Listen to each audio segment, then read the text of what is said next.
But yeah, and then months later, that TV show or movie will come out, and that role is played by like a British or Australian guy, and that fucks me up even more. Because like one of the biggest things in Hollywood right now is representation. The whole like, if you got a gay character in a movie, it should be played by a gay actor. That whole thing, and they take that shit very seriously too. For the most part, they do. They're taking it so seriously. At this point, it feels like if you got a script with a paraplegic protagonist in it, you better hope somebody at Juilliard gets hit by a fucking bus.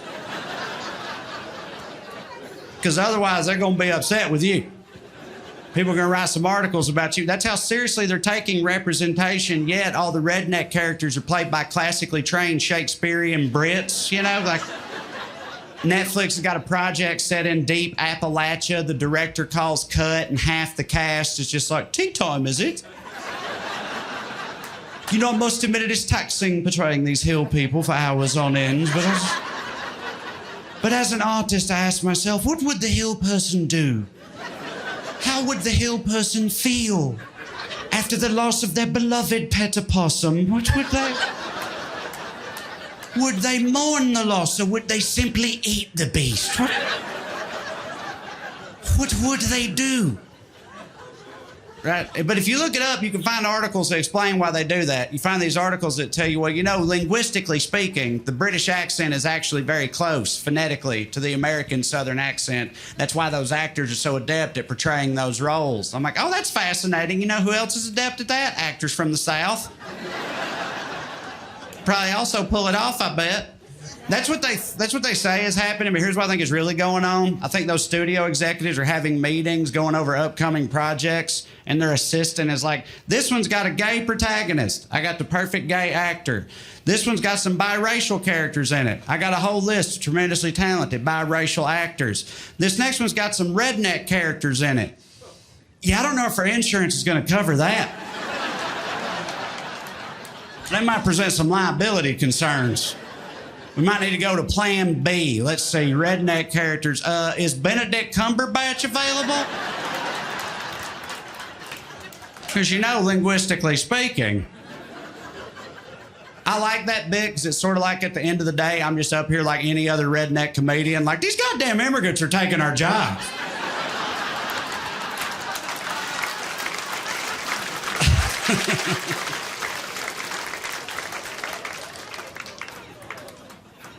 But it's not surprising, you know, if you spend time on the coast, they have a very low opinion of the red states, of the southern states out there. You know, they think the whole South is just crazy racist. And I mean, yeah, sure. Sure, but we're not the only ones. Like, racism's an American problem. That's what bothers me about it. You know, like, I'll talk to people in LA sometimes. They know I'm from the South. They want to know. They're like, you're from there. Be honest. That type of institutional racism. Tell us about that. I'm like, why are you asking me about it when the LAPD is right there?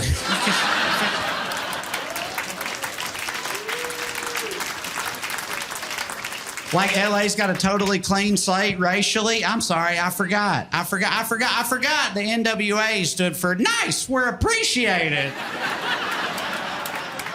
You remember Ice Cube and all their album covers? Just, things are great out here. No, LA's got their own shit to worry about racially speaking, and it's not all ancient history either. It still crops up sometimes. Like last year, there was this LA city councilwoman. She got caught on tape just putting on a racism clinic for the whole world to see. And dude, it was wild. She was racist against like 8, 9 different types of people. Like there was Alabama papaws taking notes during this shit. They were like, is that a new slur? Write that down. She made me realize something I never thought of before, which is like, yes, the South has more racists and more racism, generally speaking, but I'm now convinced that if racism was a sport, in a one-on-one, an LA racist could absolutely hang with an Alabama racist because of the versatility of their game. You know what I mean?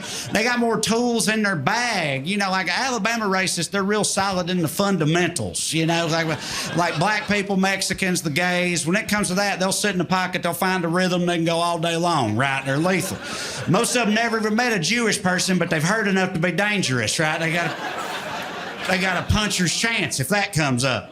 But beyond that, what are they going to do? What are they going to do? This lady was racist against Armenians. Papaws ain't got the skill set for that.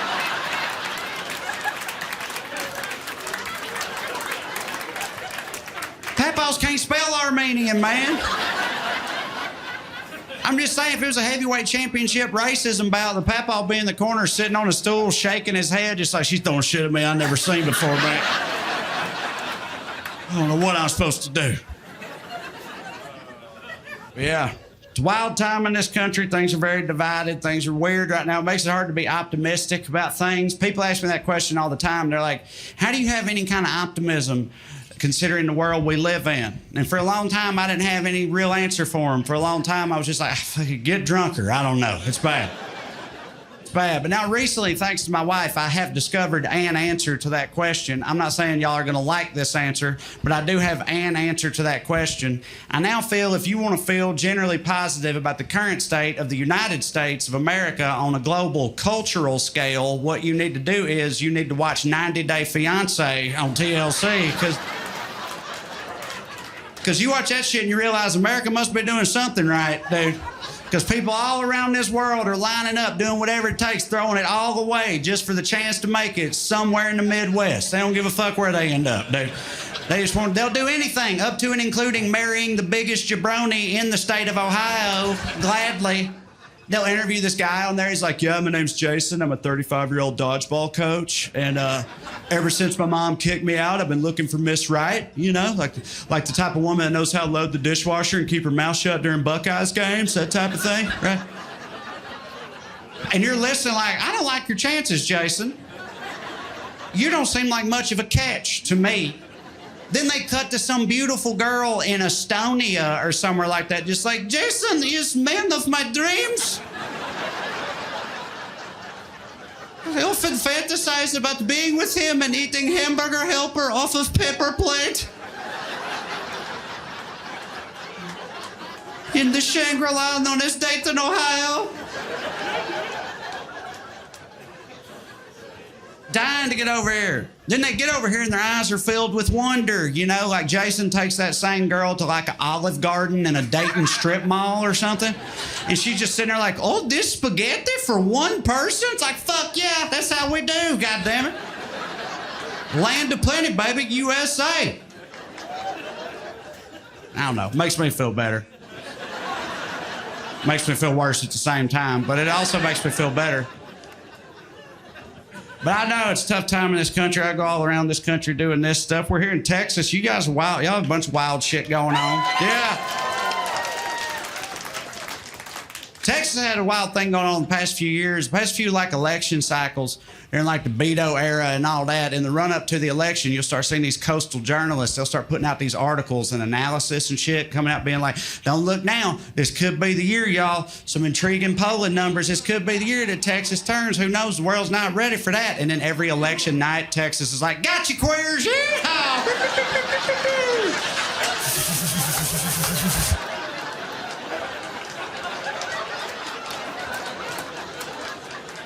Y'all actually bought that shit, huh? No, we wilder than ever, baby. We got abortion posses. We're FedEx and Mexicans. What's up? Let's go. You want some? We'll send you some. What kind you want? We got all kinds. We got Guatemalan Mexicans, Costa Rican Mexicans, you name it, buddy. Texas. This is how wild Texas is. I got a buddy that lived in Texas for like 10 years, and he told me recently, he was like, did you know there's a state-level Republican congressman in Texas who's been trying to pass legislation that would make bestiality legal in the state of Texas? As soon as he told me that, I started telling everybody I knew. I was like, y'all heard what Texas is doing? Listen to this shit. And this is how wild Texas is. I never met 1 ounce of skepticism anywhere. Like, anywhere. Like, even within the state of Texas, no one was ever like, that don't sound right. Are you sure about that? Universally across the board, everybody's like, yeah, I've been waiting on that to happen. That is pretty on brand.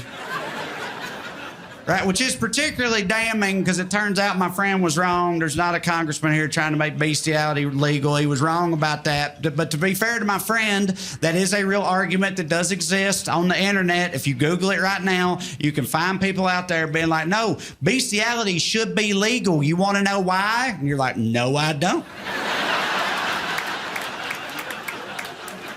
I've never wanted to know anything less, in fact. But I've also never been more confident in my position on a subject than I am on this one right now. It don't matter what you say. I know where I stand on this particular matter.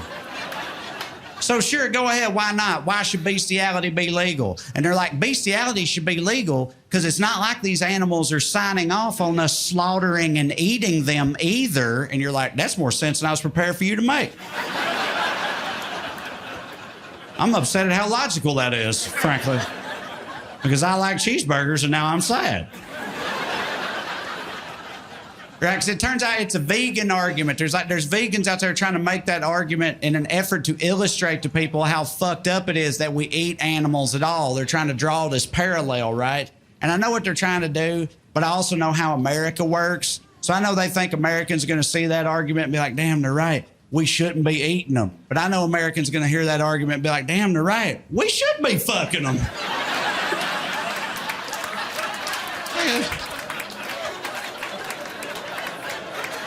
Tenderize my beef, baby. Why not?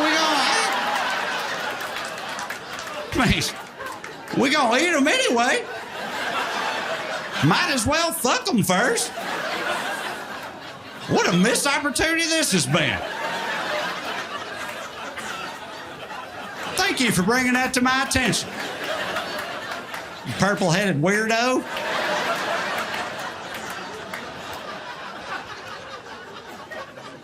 Speaking of purple-headed weirdos, I was in Portland, Oregon recently too, and Portland's interesting for a whole other reason.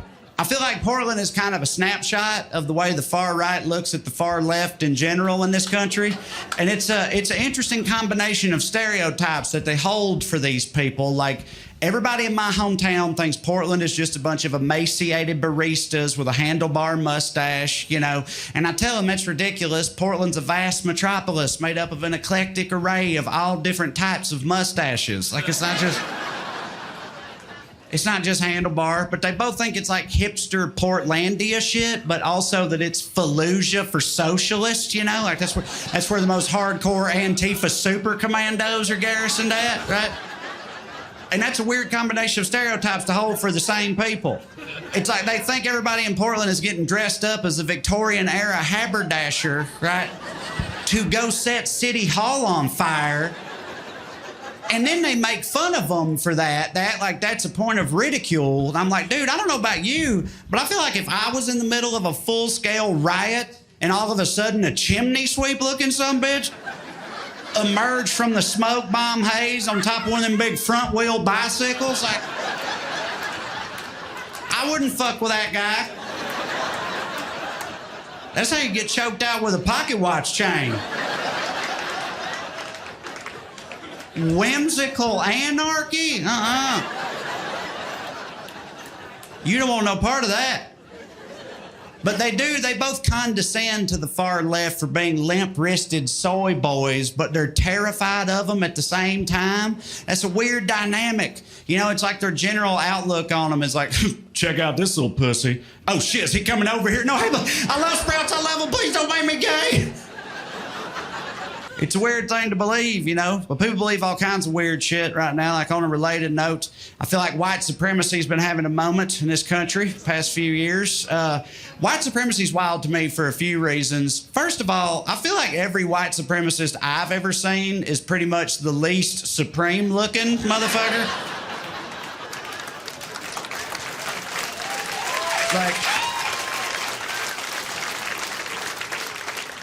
Like, I've never seen an avowed white supremacist and thought to myself, behold, the pinnacle of man. It's not a bunch of Hemsworths walking around with swastika tattoos, you know? It's not. Your average white supremacist walks in looking like Busted Magazine's fuck up of the year, 2005. Walks in with a tattoo on his neck of a skull that's got more teeth than he does. Walks in looking like he's about to invent a whole new type of hepatitis they ain't even thought up yet. Looking like that, talking about supremacy, I think that's wild. I also think it's wild to keep believing in supremacy considering all the L's they've taken over the course of this country's history, you know? Like, I know it's easy to look around right now and feel like they're doing pretty okay, but really they've mostly lost every major battle they fought up until this point, and they keep talking about supremacy. Like, I feel like the mood of their meetings had to get weirder and sadder over the years, you know? Like, they came into the meeting in 1865, like, okay, so they freed all the slaves. Big whoop. Look, they still can't marry our women. They still can't go to our schools. Hey, how's any of that ever going to change, guys? It ain't like women can vote, okay? It's going to be fine. It's going to be fine. 1965, they come into the meeting like, okay, so they can drink from our water fountains now, so we can't legally harass them just for coming into the same diner anymore. But look, there's got to be something we can do to legally harass these people still. Come on. Jimmy, Johnny, Lee, Roy, Leroy, Ricky, Randy, Billy, Bobby, Mike, Steve, Stuart, Stanley, Danny, David. You guys are cops. Put your heads together.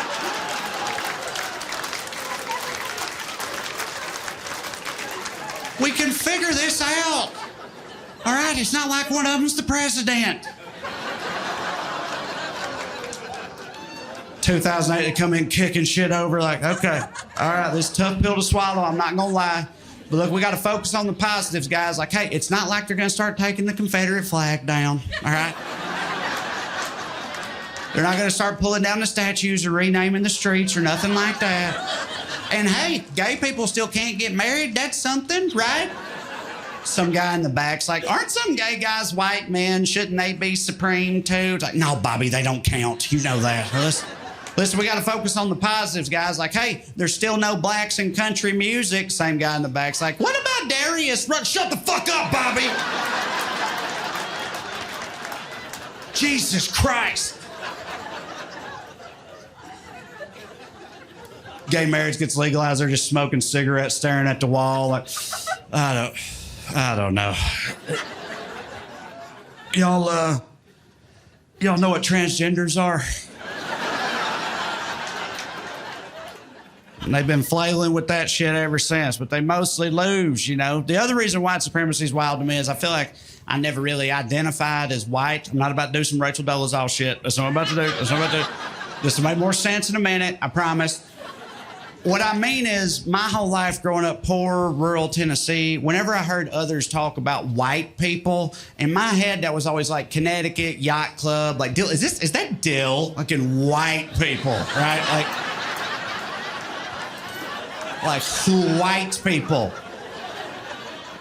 And I didn't know what I was, but I knew I wasn't the same thing as them. And it was very confusing to me as a young man. Now that I'm an adult, it couldn't be more clear. I'm not white, I'm white trash, right? And it's like, and it is different.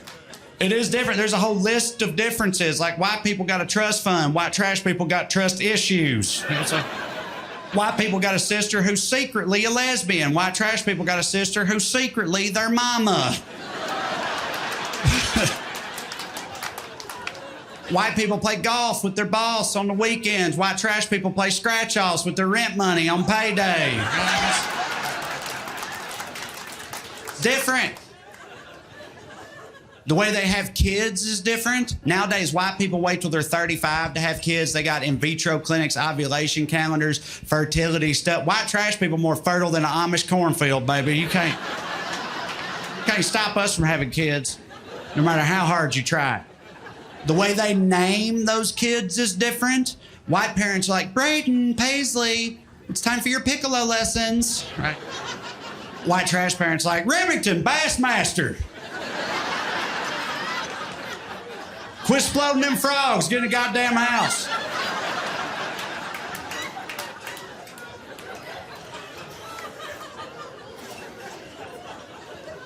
It's different. I know. I have kids. Of course I have kids. I worry about my kids all the time on account of this trash blood I gave them. You know, like I try to raise them right, but I worry at the end of the day my trash blood will be too much for them to overcome, you know? Like nobody should be forced to be giving my blood, dude. Like the Red Cross looks at my family history and they're like, we're good.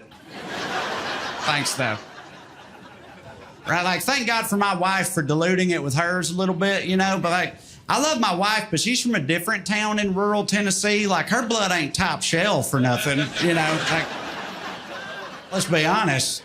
Like, my wife's blood is like boxed wine, you know? It's like, it's nobody's favorite, but people can handle it in a pinch, you know? My blood's just moonshine made in a radiator, dude. Like, it's just poison. That's all it is. Right? So I worry all the time about how my kids are going to turn out, right? But believe it or not, living in Los Angeles has kind of helped me with this. Because, like, you live in LA, you look around, you see plenty of rich white kids that are all fucked up too, you know? And it makes me feel better. I'm like, oh, well, maybe it's not about the blood. Maybe it's just a crapshoot either way, right? But I got to say, I feel like that's another way in which they're different is childhood trauma. Because, like, rich white kids are like, yeah, my mother was never very emotionally available, and I've got a lot of residual psychological scarring from that. And white trash kids are like, I got beat with a tire iron. I have actual scars from that. Like, you see that? That's a tire iron scar. That's what that is.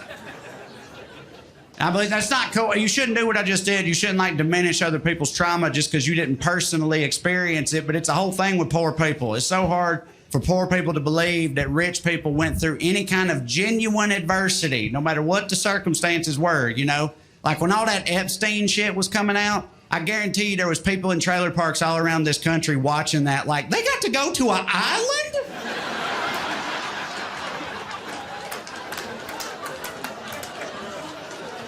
I was in my uncle's El Camino. What the fuck?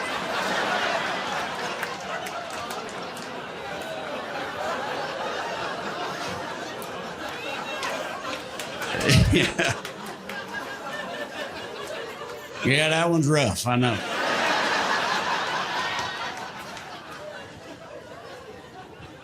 But yeah, I don't know. Obviously, I'm just trying to be a good trash daddy. That's all I'm saying. Trying to be a good trash daddy. Sometimes I worry I've overcorrected. Sometimes I worry that mine are too California-y, you know? Like my older son, he's a vegetarian for moral reasons, right? Which, like, that's fine with me, but you know what my papa would say about that? Fucking, he'd get canceled for it. I can tell you that much. It wouldn't be good. I just look at them sometimes, I'm like, man, these kids are soft. They're fucking soft, right? But I realize I'm such trash that what I think is soft is actually just a standard middle-class American upbringing, right? Like, that's all it is. Like my wife went school clothes shopping for them, and she let them pick through what she brought home, and she told me, she was like, yeah, they don't like anything in this pile, so I'm going to return those tomorrow. And I was like, what do you mean they don't like anything in that pile? What does that have to do with anything? They know when I was a kid, school clothes came in a garbage bag after my older cousin went back to juvie. I've been a Raiders fan for 30 years because of that motherfucker.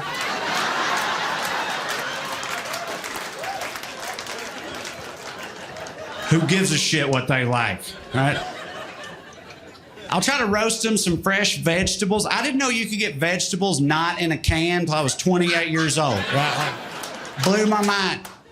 Blew my mind. I try to share this wondrous revelation with my children. I'll roast them some fresh broccoli, cauliflower. I'll church it up, put some balsamic drizzle on it, whatever. They just don't, it don't matter. They're just picky. They just won't eat it. They just don't want it. I'm sitting there like, I ate squirrels, God damn it.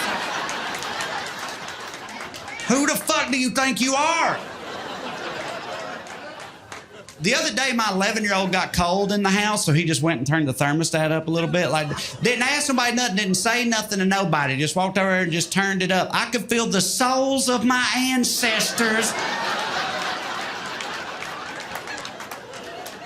telling me to slap his ass. But I didn't do it. I didn't do it. Trying to be a good trash daddy. I am. I am definitely white trash. I want to tell y'all what I think is the single most white trash thing about me. This is a 100% true story.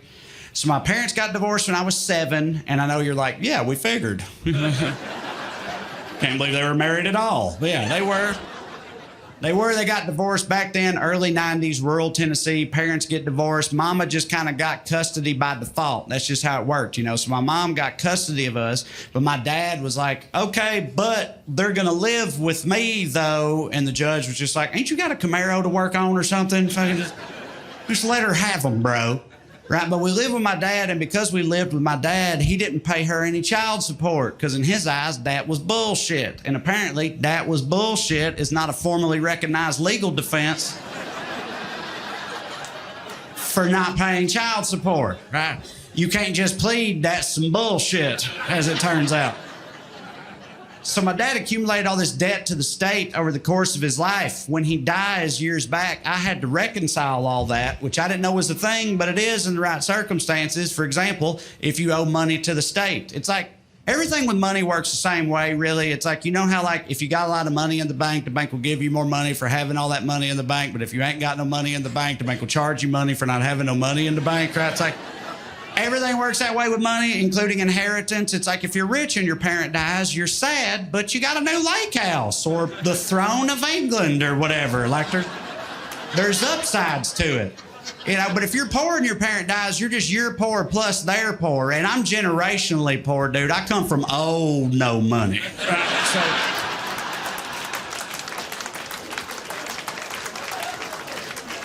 So I was trying to figure out what I was going to do. My friends see this. They become concerned. They're like, damn, man, who you owe money to? I was like, I got to pay his fucking child support, man.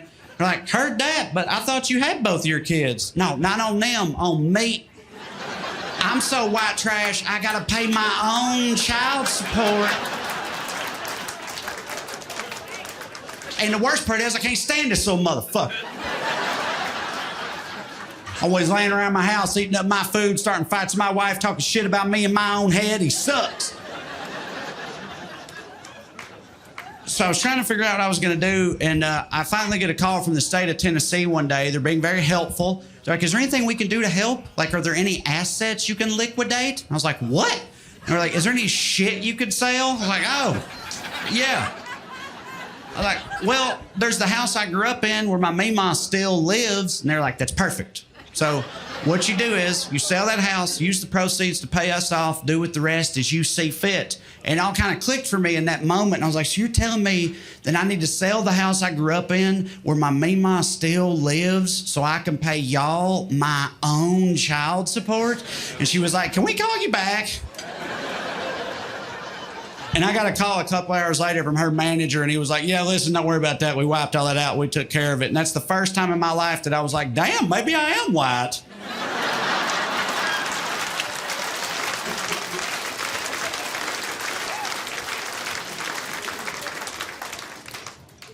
I've had to reckon with something recently. It's nothing new for me. I've come from a reckoning people. I love to reckon. But had to reckon with something in particular. I may have been unfair to a certain class of people, you know, over the years, because I made a lot of fun of, like, conspiracy theorists. How could you be dumb enough to believe some shit like that? It might have been a little hypocritical of me, because it turns out I'm really, really, really into all this alien shit that's been going on. We're living in a golden age of alien shit, y'all. And if you don't know what I'm talking about, congratulations on your stable life and working brain and all that. That's good. Happy for you. But it's a golden age of alien stuff, and I didn't realize there was anything remotely problematic or weird about that. I'd be on Twitter looking for alien shit. I started noticing whenever I saw somebody sharing alien stuff, I clicked that guy's profile. His bio would be like, husband, father, patriot, the earth is flat, release a crack and the truth shall set you free, right? I was like, well, that's weird. I don't know why it can't be reputable journalistic sources for my alien news. I don't know why it's always some fringe lunatic. That's odd. Right? I didn't put it together for an embarrassingly long time. I remember when it finally clicked for me. I was on Twitter looking for alien stuff. I saw this guy going on a big, long video tirade about alien shit, and I was so into it. He was like, yeah, the government don't want the common man to know the truth about this shit. And I was like, that's right, brother, they don't. Keep going. He was like, just like they don't want you to know the truth about the global cabal of vampiric pedophiles harvesting adrenochrome from the blood of the innocent. And I was like, well... I don't think that's exactly the same thing. Because, see, that is clearly some made-up bullshit that no rational adult would ever believe to be true. And this is, oh, no. I'm a fucking wingnut, right? I don't know why I'm so into alien stuff. I think maybe it's a redneck thing. There is some weird chemistry. There's some weird connection with rednecks and aliens. There always has been. If you think about anybody you've ever seen on the news talking about getting abducted and probed, like it's never a heart surgeon, you know?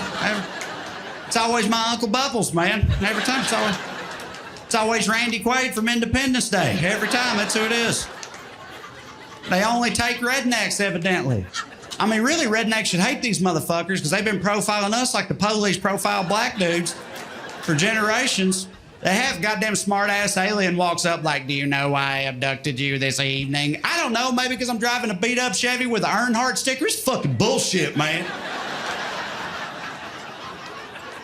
Third time this month, goddamn.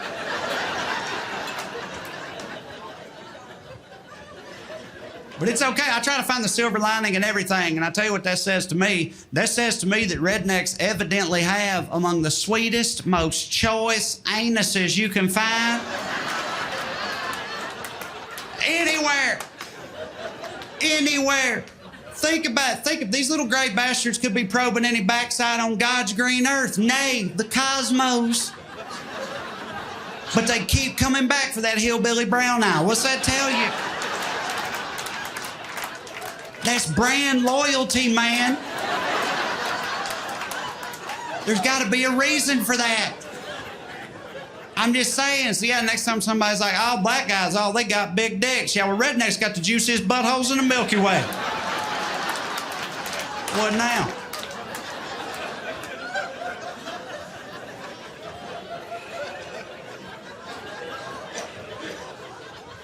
My meme, I love that joke.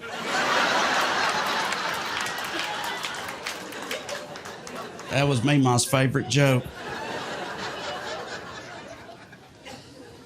Now, but I don't know. It's like maybe it's where I grew up, you know. Maybe it's a rural thing specifically, you know, because it does have a big impact on you growing up in the middle of nowhere. Like, dude, I grew up in rural America in the 90s, and from what I can tell, that's kind of like growing up in regular America in the 70s, you know. Like I hear people who grew up in the 70s talk about it, and they're like, oh, our parents didn't care. We rode on the hood of the car. Like our favorite hobbies was trying to kill each other with darts in the yard and diving into rock quarries and shit. And I'm like, I mean, we had Nickelodeon, but other than that, yeah, same thing. Same thing. Like, the rural parents in the 90s didn't give a fuck, dude. I mean, look, they loved us and all that, but looking back, it feels like our safety was not of paramount concern to them, you know? And it wasn't ignorance either. Like in the preceding generations, there were all these things that were dangerous to kids that parents had not found out about yet. You know, stuff like lead in paint, asbestos in the walls, pedophiles in church. They didn't know, right? Like they didn't know. Parents didn't know. But by the 90s, our parents had all that information and they were still just like, man, what are you gonna do? What are you gonna do, supervise them all the time? Ain't nobody got time for that. Now get them in the bed of the truck before I'm too drunk to drive them to the fair. They didn't give a fuck, man. I think all the time about me and my little sister. We were in the summertime, we'd stay with our grandma in the projects, and every morning at 9 a.m. we'd leave and just be gone all day. No cell phones, no checking in, just gone till the sun went down, right? And it's like, it's not that she was unaware of any potential dangers to us. I know because she would follow us onto the porch and yell after me, Trae, you watch out for your little sister. There's a lot of crazy people in this world. Somebody will snatch her ass up. Right. And I'm just yelling back like, I'm 9, but okay. Like, what the fuck was I supposed to do about it? They couldn't snatch me up too? I'm kind of offended in retrospect. Since my grandma was saying, yeah, they don't want your little fat ass, but her, they'll take her. And if they take her, we're all gonna be real upset. So you better keep your head on a swivel, right? But we might have been better off because the other thing about my grandma was, and I love this woman, I worship this woman, but the other thing about her was she lived in an 800 square foot apartment. She smoked 2 packs of Marlboro Reds a day, never opened a door, never cracked a window. It was like, well, hey, you gonna pay her light bill? Yeah, that's why. Keep the goddamn door closed, all right? Like, yep. So it was like a 1920s bookie operation in there. It was just like Just a constant haze of cowboy killer smoke hovering, I'd say roughly, I don't know, child's forehead high. So we're just making little chemtrails run through her apartment all day, right? Everybody was totally fine with that. You know, so like, what were our options? We could either stay inside and be speed running emphysema and watching Ricky Lake, or go outside and end up in a van roulette. You know, you got to pick your poison.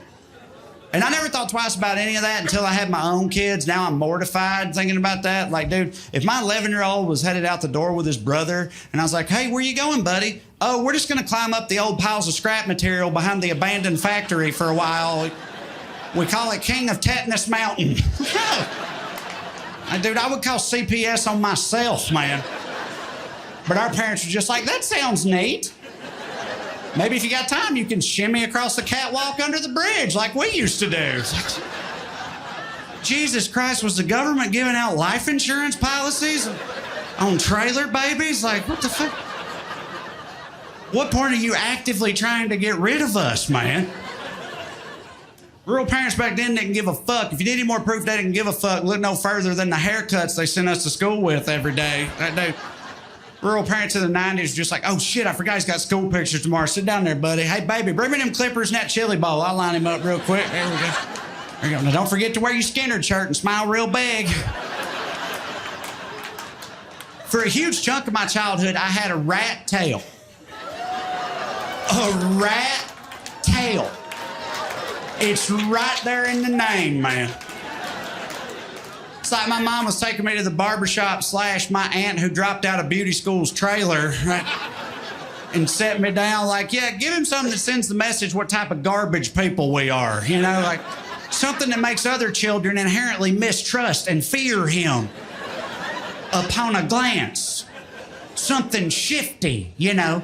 Yes, truly, I can think of no better animal after which to fashion the appearance of my firstborn than the ass end of a rat, specifically. That's what my baby needs. It's ridiculous, man. All right, listen, y'all having fun so far?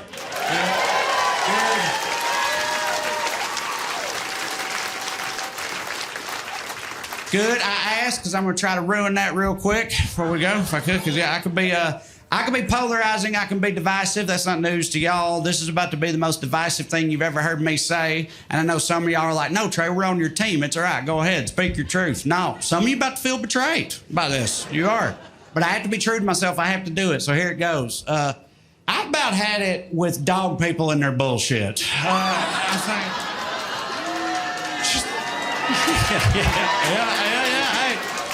Hey. You hear that? You hear that response? Dude, I've had people get up and walk out right now. There's people in here sitting right now like, I thought I knew this motherfucker, you know? That's what happened, because the dog people are hardcore. That's my whole point, man. Dog people are like an authoritarian regime. You're either 100% with them or they'll throw you out the fucking window, dude. They suffer no dissent. Because let me clarify, I don't have a problem with dogs. Dogs, the animals, should be treated with compassion and respect. Anybody that abuses a dog is a piece of shit, right? I'm in the ASPCA. I'm not saying that. I don't have any problem with dogs. I just prefer cats, right? That's all it is. I just like cats. I like little kitty cats. Right? And dog people get weird about that. They do. Like, you ever had a hardcore dog lover ask you, oh, do you love dogs? You're like, oh, I'm kind of more of a cat person. You might as well be wearing a Michael Vick jersey, bro. They fucking... All the trust and joy drains out of their face. They're shielding their kids from it. Get away from him, right? They want nothing to do with you. They think that makes you a bad person automatically. If you like, y'all don't think there's any bad people that also love dogs? Statistically, they have to exist. Somewhere in the world, there's got to be a ruthless cartel drug lord who's utterly devoted to his 3 Doberman pinschers, right? And he feels the same way about them as you do little Buffy the Bichon Frise. He feels the same way. When those dogs tear a rival drug dealer limb from limb, spreading gore and viscera all over the room, when they do that, this guy's like, who's a good boy? The dog's sitting there with a severed hand in his mouth like, is it me? I hope it's me. Has to be a thing. Some of y'all don't buy that. Some of y'all think that's hypothetical. That's not hypothetical. That's historical. It is. You know who loved dogs? Hitler. So hey, if you don't believe me, ask Kanye. He'll tell you. He knows. It's true. It's true. Adored his German Shepherd. Still somehow not the best guy. I'm just saying, don't get me wrong, you should love your dog. Of course you should. I just feel like some dog people, they put dogs above anything and anybody else, including other people. It gets extreme sometimes. Like the other night, I was taking my trash out at my house. I'm walking down the driveway with my trash bins, and my Jeep is blocking the other end of the sidewalk. I get to the end of it. I almost bump into my neighbor who's walking his Great Dane. We didn't know each other were there. When this happens, the dog loses its shit, like, and he's like struggling to hold it back. He's like, whoa, whoa, you startled him. I was like, oh, did I?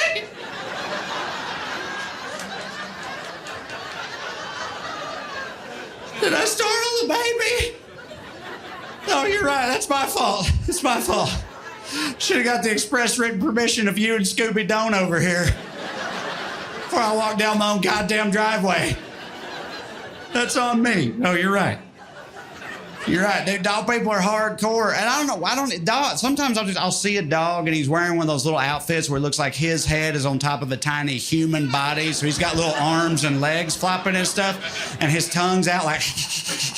And I just see that, and I'm like, have some fucking self-respect, man. What are you doing? You used to be a wolf, bro. Don't let them do that shit to you. Right, but dogs do whatever the fuck a human says, gladly, right? But a cat, though, you go up to a cat and you're like, hey, so I was thinking if you wanted to roll over or play dead or do some kind of trick like that, you know, I'd give you one of these little fishy treats. And the cat's just like, oh, yeah? You will, huh? Okay. Yeah. How about I show you my asshole, Gary?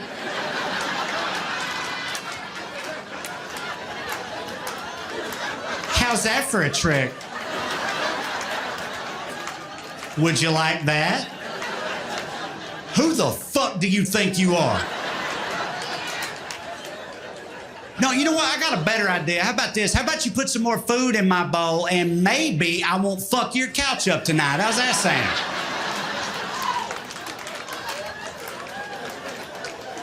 Telling me to roll over this motherfucker. But yeah, I don't know. Maybe it's just because of where I'm from. Like I said, rural Tennessee, the 90s. Back then, dogs didn't have the same cachet they have today.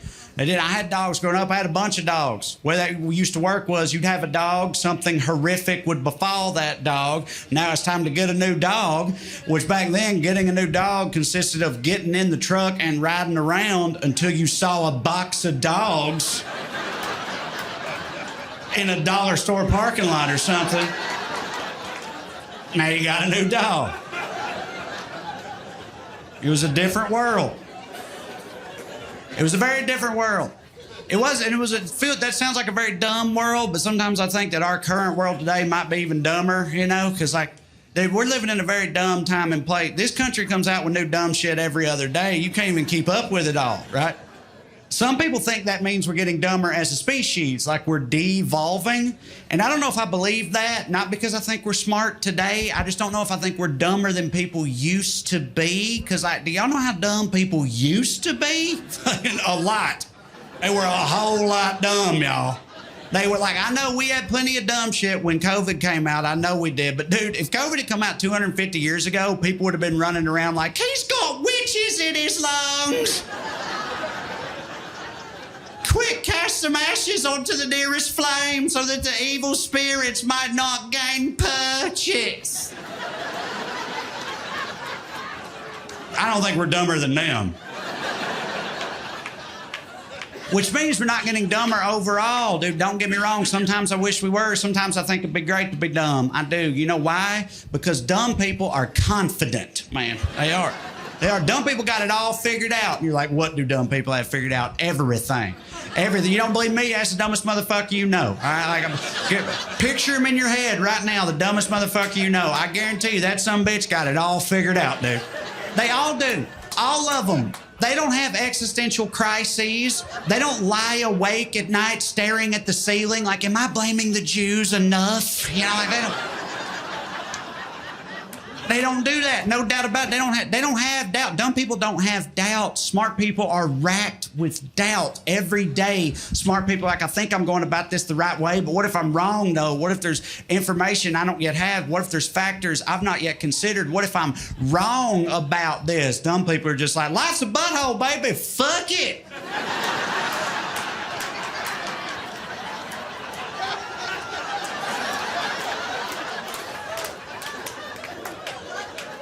And I'm jealous of that, man. I am. I think most smart people are jealous of that if they're honest with themselves. Why do you think this shit's so popular with smart people?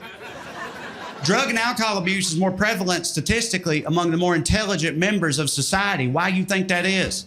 Because this shit's just liquid stupidity and we're all chasing that dipshit dragon, baby.